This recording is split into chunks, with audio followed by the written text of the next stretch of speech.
मुझे माफ कर दो। मुझे माफ कर दो। तुम रो क्यों रही हो? अस्पताल में अनुपमा का हुआ अनुज से आमना सामना। जी हाँ दोस्तों, सीरियल अनुपमा में एक के बाद एक बड़े ट्विस्ट देखने को मिलने जा रहे हैं।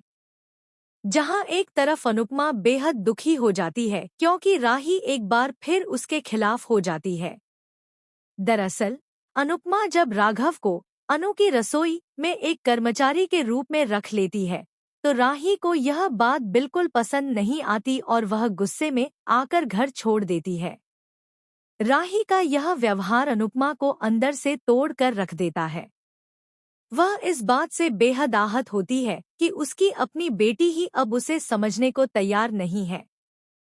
इस दुख और अकेलेपन में डूबी अनुपमा ठान लेती है कि अब वह सब कुछ छोड़कर हमेशा के लिए घर छोड़ देगी।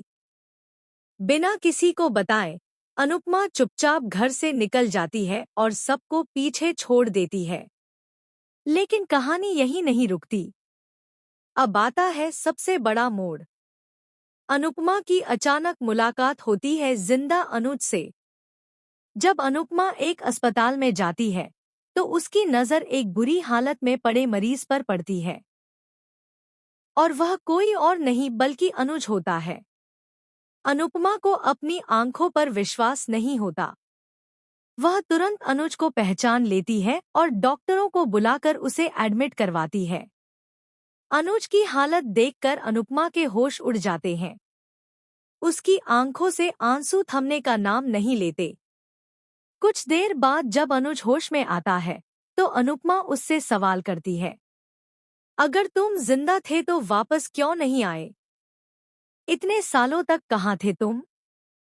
अनुज बहुत कमजोर आवाज में जवाब देता है, मैं वापस आना चाहता था अनुपमा, लेकिन मेरी जान के पीछे अंकुश पड़ा था। क्या अनुपमा अंकुश को उसकी सच्चाई की सजा दिला पाएगी? क्या राही को अपनी मां की अहमियत का एहसास होगा? देखते रहिए अनुपमा, क्योंकि अब आने वाला हर एपिसोड होगा पहले से ज्यादा इमोशनल, जबरदस्त और चौंकाने वाला।